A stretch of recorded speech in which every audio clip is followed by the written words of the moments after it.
এক বছরের উন্নয়নের ফিরিস্তি দিছেন পররাষ্ট্রমন্ত্রী। উন্নত আলোকিত সিলেট বানানোর কথা দিছেন তাইন। ও বছরের মাঝামাঝি শুরু হওয়ার সিলেট চিটাগাং কক্সবাজার ফ্লাইট ইলা ফ্লাইটর চিন্তা ভাবনার কথা জানাইছেন বাংলাদেশ বিমান আর ইউএস বাংলায়। সিলেটও কিডনি ফাউন্ডেশন হাসপাতালের ইয়ান দেওয়া হয়েছে। সাহায্য সহযোগিতা অব্যাহত রাখার ঘোষণা পরিকল্পনা মন্ত্রীর। সিলেট শহরও মাটির তলে দিয়া কারেন্ট নেয়ার আনুষ্ঠানিক উদ্বোধন করছেন পররাষ্ট্রমন্ত্রী। তারর জঞ্জাল ছাড়া শহর গড়ার ঘোষণা। সিলেট জেলা আইনজীবী সমিতির নয়া সভাপতি এটিএম ফয়েজ, সাধারণ সম্পাদক হইছেন ফজলুল হক সেলিম। চা শ্রমিক হলর মাঝে সমল বাটিয়া দিছে বাইবাড়ির সোশ্যাল অর্গানাইজেশনে। উসমানীনগর উপজেলার পাঁচফাড়া মোহাম্মদিয়া ইসলামিয়া হাফিজিয়া দাখিল মাদ্রাসাত বৃত্তি বাটিয়া দিছে মাওলানা আজহার আলী ট্রাস্টে। বাহরাইনও বাংলাদেশ বিজনেস ফোরামের উদ্যোগে অ্যাম্বাসেডর কাপ ফুটবল টুর্নামেন্ট হয়েছে। চ্যাম্পিয়ন দূতাবাস দল। ফুলতলির ইসালে সোয়াব শরিকুয়ার লাগি কাতারও যাওয়া মৌলভীবাজারের সদর উপজেলা পরিষদের 22 চেয়ারম্যানরে দেওয়া হয়েছে সংবর্ধনা। আসসালামু আলাইকুম ও আদাব। সকলের শুভেচ্ছা জানাই আর বাংলা বিরাটকর খবর লগে আছি আমি জুনেদ আহমদ চৌধুরী আর আমি নুমান রশিদ। অত বলে উনছিলা শিরোনাম অহন হুনবা ফুরা খবর। গত 7 জানুয়ারি পুরো হয়েছে আওয়ামী লীগের নেতৃত্বাধীন সরকারের 3 নম্বর মেয়াদর 1 বছরে। এই 1 বছরে সিলেট একাশন কিতা কিতা উন্নয়ন হয়েছে ওটা জানাইছেন পররাষ্ট্রমন্ত্রী doctor AK Abdul Momen MPA. শুক্রবার বিয়ালে সার্কিট হাউসের সাংবাদিক হলের লগে মত বিনিময় করার সময় তাই এখন পর্যন্ত যেটা উন্নয়ন হয়েছে আর যে তার খাম চলের সকল তার বর্ণনা দিছেন। সকল প্রজেক্টর খাম শেষ করিয়া তাই উন্নত আলোকিত সিলেট বানানির যে কথা দিছিলা ওটা বাস্তবায়ন করার কথা দিছেন। মন্ত্রীয়ে কইছেন বাংলাদেশের মাঝে ফয়লা সিলেটরে তারর জঞ্জাল ছাড়া শহর বানানির খাম শুরু হয়েছে। এর মাঝে পাইলট প্রজেক্টর এক অংশর খাম সফলভাবে শেষ করিয়া মাটির নিচে দিয়া কারেন্ট সাপ্লাই শুরু হয়েছে। ইলেকশনও দেওয়া কথা অনুযায়ী দেশের ফয়লা ডিজিটাল সিলেটও ঐতিহ্যের সিলেট। এখন মাইনসে গৌরব হইয়া 333 নাম্বারও ফোন দিয়া 52 সেবা পাইরা। সিলেট শহরের সকল বাই দিয়া লাগানি হয়েছে সিসি ক্যামেরা। ও কারণে শহরও সান্ডামি গুন্ডামি আর চুরি চিন্তায় কমে গেছে। সিলেটর চিকিৎসা সেবার উন্নয়নের লাগে বহুত কাম আত নেওয়া হয়েছে উল্লেখ করিয়া মন্ত্রীয়ে কইছেন। এর মাঝে 31 সিটর খাদিমপাড়া হাসপাতালের আউটডোর চালু করা হয়েছে। হাসপাতাল ফুরাফুরি চালুর লাগে জনবল নিয়োগ দেওয়ার কাম চলের। উসমানী হাসপাতালও বেমারীসকলের চাপ সমানির লাগে চৌয়াটাত বানানিওর 250 সিটর নয়া হাসপাতাল। উসমানীত সেবা বাড়ানির লাগে বানানি হয়েছে নয়া বিল্ডিং। নয়া আইসিইউ ইউনিট আর বাইচাইন্তর লাগে NICU ইউনিট চালু করা হয়েছে। হাসপাতালও দেওয়া হয়েছে বহুত জাতর যন্ত্রপাতি। ইতা ছাড়া সিলেট মেডিকেল বিশ্ববিদ্যালয়ের জায়গা সিন করিয়া একুয়ারর খাম চলের। সিলেটে পর্যটন শহর করার লাগে সুরমাগাঙ্গর 2 ফার উদ্ধার করিয়া 8 রাস্তা বানানি, টাক আর বাস টার্মিনাল রে আধুনিক করা, শাহফরান এলাকার সুন্দর বাড়ানি সহ শহরের সুন্দর সান্দর করার বহুত জাতর প্রজেক্ট আত লওয়া হয়েছে। শিক্ষার উন্নয়নের লাগে গত 1 বছরে বহুত প্রজেক্টর কাম শেষ হয়েছে করিয়া জানাইছেন পররাষ্ট্রমন্ত্রী। তাইন জানাইছেন সিলেট 1 আসনের 60টা শিক্ষা প্রতিষ্ঠানের নয়া বিল্ডিং দেওয়া হয়েছে। 128টা কলেজরে 2.5 কোটি থেকে শুরু করিয়া 8 কোটি টাকা পর্যন্ত দেওয়া হয়েছে। ট্রাফিক জ্যাম কমানির লাগি সিলেট শহরও 2টা রিং রোড বানানিরও চিন্তা ভাবনা চলের করিয়া জানাইছেন মন্ত্রীয়ে। যোগাযোগ ব্যবস্থার উন্নয়নের লাগে 3টা বড় প্রজেক্ট নেওয়া হয়েছে জানাইয়া পররাষ্ট্রমন্ত্রী ডক্টর মোমেনে কইন প্রধানমন্ত্রীর ইচ্ছায় সিলেট ঢাকা মহাসড়ক 6 লাইন মহাসড়কর টেকা দের ADBA 6 লাইনের ই মহাসড়ক ওই গেলে 3 থেকে 3.5 ঘন্টায় সিলেট থেকে ঢাকা যাওয়া যাইব। Sylhet Akhaura rail line double gauge করার পরিকল্পনার কথাও জানাইন মন্ত্রীয়ে। রেল লাইন ঠিক করা আর আধুনিক করার লগে নয়া ট্রেনের ডাব্বা আওয়ারও খবর জানাইন তাইন। উসমানী এয়ারপোর্টও 6 মাসের ভিতরেও ডাইরেক্ট ফ্লাইট চালু হইব করিয়া জানাইছেন মন্ত্রীয়ে। এয়ারপোর্টর উন্নয়ন করার লাগি সরকারে 3000 কোটি টাকার প্রজেক্ট আত নিছে। ও বছরের মাঝামাঝি সময় থেকে সিলেট চিটাগাং ফ্লাইট শুরু হইব। জুনো 2টা ড্যাশ প্লেন আওয়ার বাদে ই ফ্লাইট শুরু করার চিন্তা করে বাংলাদেশ বিমানে।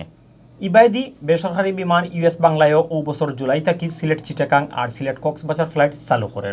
জুনের ভিতরে তারাও 2টা নয়া প্লেন আনরা। ও প্লেন আইলেও তারা সিলেট থেকে চিটাগাং আর কক্সবাজার ফ্লাইট শুরু করে দিবা। US বাংলা এয়ারলাইন্সের মুখপাত্র কামরুল ইসলামে জানাইছেন দেশের ভিতরে প্লেনের প্যাসেঞ্জার দিন দিন বাড়া। দুনিয়ার সবথেকে লম্বা সমুদ্র সৈকত কক্সবাজার আর বন্দরনগরী চিটাগাং যাইতে হইলে সিলেটের মানুষের ঢাকা উইয়া যাইতে হয়। সিলেট চিটাগাং কক্সবাজার প্লেন চালু হইলে আর ঢাকা গুড়িয়া যাইতে হইতো নাই। প্যাসেঞ্জার হওয়ার সময় আর টাকা 2টাও বাঁচব। বাংলাদেশ বিমানের মার্কেটিং বিভাগের ভারপ্রাপ্ত পরিচালক শকত হোসেনে জানাইছেন বিমানে আরও 2টা ড্যাশ প্লেন আনের ও প্লেন আইলেও সামনের জুন থাকি সিলেট থাকি চিটাগাং ফ্লাইট চালু করা হইব। সিলেট থাকি চিটাগাং ট্রেনে যাইতে সময় লাগে 10 ঘন্টা আর বাই রোডে যাইতে লাগে 12 ঘন্টা, কিন্তু ফ্লাইট চালু হয়ে গেলে সময় লাগবে মাত্র 40 মিনিট। সিলেটের কাম শুরু হয়েছে কিডনি ফাউন্ডেশন হাসপাতালের। শুক্রবার বিয়ালে সদর উপজেলার টুকরবাজার ইউনিয়নের নাজিরগঞ্জ হাসপাতালের ইয়ান দিছেন পরিকল্পনা মন্ত্রী এম এ মান্নান এমপিএ। 2 বিঘা জায়গার উপরে প্রায় 100 কোটি টাকা খরচ করিয়া 110 সিটর 10 তলা এই হাসপাতাল বানার কিডনি ফাউন্ডেশন সিলেটে। ইয়ান দেওয়া উপলক্ষে আয়োজন করা অনুষ্ঠানে প্রধান অতিথির বক্তৃতাত পরিকল্পনা মন্ত্রী এম এ মান্নানে কইছেন প্রধানমন্ত্রী শেখ হাসিনা দেশরে আগুয়াইয়া লইয়া যাওয়ার লাগি রাইতে দিনে কাম কররা। প্রধানমন্ত্রী দেশের স্বাস্থ্য সেবার মান বাড়ানির লাগি চেষ্টা করিয়া যাইরা। ও কারণে তাই 13,000 স্বাস্থ্য ক্লিনিক করছেন। মন্ত্রীয়ে আরও কইন সিলেট কিডনি হাসপাতালের সরকারে সাহায্য করেন, এই সাহায্য সামনে দিয়াও অব্যাহত থাকব। কিডনি ফাউন্ডেশন হাসপাতাল সিলেটের সভাপতি অধ্যাপক জিয়াউদ্দিন আহমদ সাদেকর সভাপতিত্বে আর সাধারণ সম্পাদক কর্নেল এম এ সালাম বীর প্রতীকর পরিচালনায় ইয়ান দেওয়া অনুষ্ঠানও বিশেষ অতিথির বক্তৃতা করেন কেয়ারটেকার গভর্নমেন্টের আগর উপদেষ্টা রাশেদা কে চৌধুরী। কিডনি ফাউন্ডেশন ও বাংলাদেশের প্রতিষ্ঠাতা ও সভাপতি অধ্যাপক ডক্টর হারুনুর রশিদ, ফাউন্ডেশনের এমডি তাইনি ফেরদৌস রশিদ, ফাউন্ডেশনের সিলেট শাখার কোষাধ্যক্ষ জুবায়ের আহমদ চৌধুরী। সিলেট শহর ও মাটির তলে দিয়া কারেন্টের লাইন নেওয়ার আনুষ্ঠানিক উদ্বোধন করছেন পররাষ্ট্রমন্ত্রী ডক্টর এ কে আব্দুল মুমিনে। শুক্রবার হজরত শাহজালাল রহমতুল্লাহর দরগার সামনের রাস্তার 2 খান্দার মাটির তলর লাইন দিয়া এই প্রজেক্টের উদ্বোধন করেন তাইন। 55 কোটি টাকার এই প্রজেক্ট দিয়া আম্বরখানা থেকে চুয়াট্টা জিন্দা বাজার ওইয়া কোটপট পর্যন্ত শেখার থেকে সার্কিট হাউস পর্যন্ত সড়কের 2 খান্দার কারেন্টের লাইন মাটির তলে নেওয়া হইব। বাংলাদেশ বিদ্যুৎ উন্নয়ন বোর্ডে সিলেট শহর কারেন্টের সকল লটকাই লাইন মাটির তলে দিয়া নেওয়ার প্রজেক্ট নিছে। এর অংশ হিসাবে হজরত শাহজালাল রহমতুল্লাহ দরগা এলাকার প্রায় 300 মিটার কারেন্টের লাইন মাটির তলে দিয়া নেওয়া হয়েছে। গত 5 জানুয়ারি থেকে ওই এলাকাত মাটির তলে দিয়া নেওয়া লাইন দিয়া কারেন্ট সাপ্লাই দেওয়ার। শুক্রবার পররাষ্ট্রমন্ত্রী ডক্টর এ কে আব্দুল মোমেনে এই খামর আনুষ্ঠানিক উদ্বোধন করেন। তাই জানাইছেন এক এক করিয়া সিলেট শহরের সকল কারেন্টের লাইন মাটির তলে দিয়া নেওয়া হইব। এই সময় তার লগে আসলা আওয়ামী লীগের আগর কেন্দ্রীয় সাংগঠনিক সম্পাদক অ্যাডভোকেট মিসবাউদ্দিন সিরাজ, আগর মেয়র বদরুদ্দিন আহমদ কামরান, মহানগর আওয়ামী লীগের সভাপতি মাসুকুদ্দিন আহমদ, সাধারণ সম্পাদক অধ্যাপক জাকির হোসেন, জেলা আওয়ামী লীগের সাধারণ সম্পাদক নাসিরুদ্দিন খান, আগর সাধারণ সম্পাদক শফিক রহমান চৌধুরী আর সিটি কাউন্সিলর আজাদুর রহমান আজাদ। সিলেট জেলা আইনজীবী সমিতির ইলেকশনও নয়া সভাপতি হয়েছেন এটিএম ফয়জুদ্দিন আর সাধারণ সম্পাদক পদ ফাঁস করছেন মোহাম্মদ ফয়জুল হক সেলিম। শুক্রবার ফজরের সময় ভোট গণনা শেষে রেজাল্ট ঘোষণা করা হয়। এবার সমিতির 26 পদ প্রার্থী আসলা 55 জন। ইলেকশনও 1681 জন ভোটারের মাঝে ভোট দিয়েছেন 1408 জনে। ইলেকশনের সহসভাপতি 1 পদ আব্দুল হাই কাইয়ুম, যুগ্ম সম্পাদক 1 পদ মোহাম্মদ হুমায়ুনুর রশিদ শোয়েব, যুগ্ম সম্পাদক 2 পদ মাসুদুর রহমান খান মুন্না, সমাজ বিষয়ক সম্পাদক পদ মোহাম্মদ মুমিনুল ইসলাম মুমিন, সহ সমাজ বিষয়ক সম্পাদক পদ মোহাম্মদ আজমল হোসেন, লাইব্রেরি সম্পাদক পদ মোহাম্মদ তানবীর আখতার খান, প্রধান নির্বাচন কমিশনার পদ মোহাম্মদ এমদাদুল হক, সহকারী নির্বাচন কমিশনার পদ মোহাম্মদ লিয়াকত আলী আর জয়জিৎ আচার্য, সহ সম্পাদক পদ মোহাম্মদ মিজানুর রহমান, রেদওয়ানুল ইসলাম, আবু ফাহাদ ফাঁস করছেন। এছাড়া সহসভাপতি 2 পদ ইলেকশন ছাড়াও সিলেকশনে ফাঁস করছেন মখলিসুর রহমান। ইলেকশনও ফাঁস করা 11 সদস্য হইলা মোহাম্মদ আজিজুর রহমান, আব্দুল গাফফার, মোহাম্মদ রাজ উদ্দিন, জ্যোতির্ময় পুরকায়স্থ কাঞ্চন, মোহাম্মদ আব্দুল ওদুদ, দিনাই ইয়াসমিন, মোহাম্মদ আব্দুল মান্নান চৌধুরী, এএসএম আব্দুল গফুর, জসিম উদ্দিন আহমদ, মোহাম্মদ ওবায়দুর রহমান আর প্রদীপ কুমার আচার্য। বৃহস্পতিবার বিয়ান 10টা থেকে বিয়াল 4টা পর্যন্ত একটানা ভোট লওয়া হয়। বাদে ভোট গণনা শেষ করিয়া শুক্রবার ফজরের সময় রেজাল্ট ঘোষণা করেন প্রধান নির্বাচন commissioner Ali Mustafa Mishkatun Nure. By buddy social অর্গানাইজেশনে চা শ্রমিক অকলর মাঝে সমল বাটিয়া দিছেন। শুক্রবার বিয়ালে বুরজান চা ফ্যাক্টরির উঠানো বাগানের শ্রমিক অকলর মাঝে সমল বাটিয়া দেন সংগঠনের মেম্বার অকলে। শীতর মাঝে গরিব চা শ্রমিক অকলে সমল পাইয়া খুব খুশি হয়েছেন। তারা মন ভরিয়া বাই বাড়ির সংগঠনের মেম্বার অকলর লাগি দোয়া করছেন।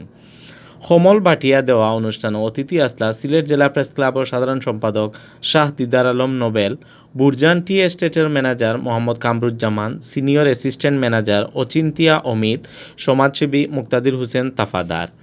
সংগঠনের মেম্বার হকলর মাঝে উপস্থিত আসলা আহবাবুল হক মাহি, শাওন মাজিদ, একরাম তানজিল, সৈয়দ আরিফুল, মাজেদ আলম, তাহা, তারেক, হাসান, সুমন, মুরাদ আর রাকিব। বাইবাড়ি সোশ্যাল অর্গানাইজেশনে গত কয় বছর তাকি শীতর কাপড় বাটিয়া দেয়া সহ সমাজের গরিব মানুষ সকলরে নানানভাবে সাহায্য সহযোগিতা করিয়া আইরা। বৃত্তি দেওয়া উপলক্ষে উসমানীনগর উপজেলার ফাঁসপাড়া মোহাম্মদিয়া ইসলামিয়া হাফিজিয়া দাখিল মাদ্রাসাত অনুষ্ঠান হয়েছে। শুক্রবার বিয়ান 10টাত মরহুম মাওলানা আজহার আলী ট্রাস্টের উদ্যোগে এই অনুষ্ঠান হয়। জামাল আহমদ লাল্লা মিয়ার সভাপতিত্বে আর মাদ্রাসার হেডমাস্টার মৌলানা মোহাম্মদ আলমগীর পরিচালনায় অনুষ্ঠান প্রধান অতিথি আসলা বাংলাদেশ জাতীয় সুন্নি উলামা মাশায়েখ পরিষদের কেন্দ্রীয় প্রতিষ্ঠাতা সভাপতি হাকিম মৌলানা আনসার আহমদ সিদ্দিকী। প্রধান অতিথির বক্তৃতাত মৌলানা আনসার আহমদে কইন ইলান বৃত্তিতে হইলে ছাত্রছাত্রীসকলে পড়ালেখাত উৎসাহ পাইবা, পড়ালেখাত তারা আরও আগুইয়া যাইবা। অনুষ্ঠানে উপস্থিত আসলা জাকির আহমদ, মুক্তাদির আলী, আনসার আলী, আব্দুল গফুর, আব্দুর খালেক চৌধুরী সহ এলাকার গণ্যমান্য আরও বহুত মানুষ। এখন শুনবা প্রবাসর খবর। বাহরাইনও বাংলাদেশ বিজনেস ফোরামের উদ্যোগে অ্যাম্বাসেডর কাপ ফুটবল টুর্নামেন্ট হয়েছে। টুর্নামেন্টও খেলাইছেন 6 দলে। বৃহস্পতিবার রাত 8টাত সালমাবাদ গলফ ক্লাব মাঠও টুর্নামেন্টের উদ্বোধন করেন বাহরাইন বাংলাদেশের রাষ্ট্রদূত KM মমিনুর রহমানে। শনিবার ফাইনাল খেলার চ্যাম্পিয়ন হয় বাংলাদেশ দূতাবাস দল। উদ্বোধনী অনুষ্ঠানে রাষ্ট্রদূতের লগে অতিথি আসলা দূতালয় প্রধান রবিউল ইসলাম আর লেবার কাউন্সিলর শেখ মোহাম্মদ তহিদুল ইসলাম। বাহরাইন থেকে সাংবাদিক মোহাম্মদ স্বপন মজুমদারে জানাইছেন টুর্নামেন্টের ফয়লা খেলাত বাংলাদেশ সমাজ দলরে আড়াইয়া জিতে বাংলাদেশ দূতাবাস দল, আর বাদর খেলাত বাংলাদেশ স্কুল দলরে আড়াই বাংলাদেশ সোসাইটি দলে। শনিবার রাত ফাইনাল খেলাত 2-1 গোলে বাংলাদেশ সোসাইটি দলরে আড়াইয়া চ্যাম্পিয়ন হয় বাংলাদেশ দূতাবাস দল। চ্যাম্পিয়ন দলের পক্ষে 2 গোল করেন রাষ্ট্রদূত KM মমিনুর রহমান নিজে। বাদে চ্যাম্পিয়ন আর রানার আপ দলের মাঝে পুরস্কার পাঠিয়ে দেওয়া হয়। এই সময় উপস্থিত আসলাম বাংলাদেশ বিজনেস ফোরামের সভাপতি আবুল কালাম আজাদ, সাধারণ সম্পাদক আইনুল হক, বাহরাইন বাংলাদেশ স্কুল বোর্ডের চেয়ারম্যান শাফাকাত আনোয়ার, বাংলাদেশ সমাজের সভাপতি জহিরুদ্দিন বাবর, বাংলাদেশ সোসাইটির সহসভাপতি মাজারুল ইসলাম বাবু, বিশিষ্ট ব্যবসায়ী আল মারুফ। আল্লামা আব্দুল লতিফ চৌধুরী ফুলতলির ইসালে সওয়াব শরীক হওয়ার লাগি বাংলাদেশ থেকে কাতার গেছেন মৌলভীবাজার সদর উপজেলা পরিষদের ভাইস চেয়ারম্যান ও মৌলভীবাজার জেলা আলিসলার সাংগঠনিক সম্পাদক হাফিজ মৌলানা আল্লাহ রহমান টিপু। বৃহস্পতিবার কাতারের সময় রাত 10:30টাত কাতারের হামাদ ইন্টারন্যাশনাল এয়ারপোর্টও তান্ডে ফুল দিয়ে সংবর্ধনা দেওয়া হয়েছে। এই সময় কাতারের গণ্যমান্য বাঙালি আর আলিসলার নেতাকর্মীসকল উপস্থিত আসলা। শুক্রবার বাদেশা কাতারের রাজধানী দুহার এক হোটেলও ফুলতলির ইসালে সওয়াব মাহফিলও তার প্রধান অতিথি হইয়া অংশ নিছেন। অথবিল দেখছেন বাংলা বিরাটকর খবর। লগে থাকার লাগে অলরে ধন্যবাদ।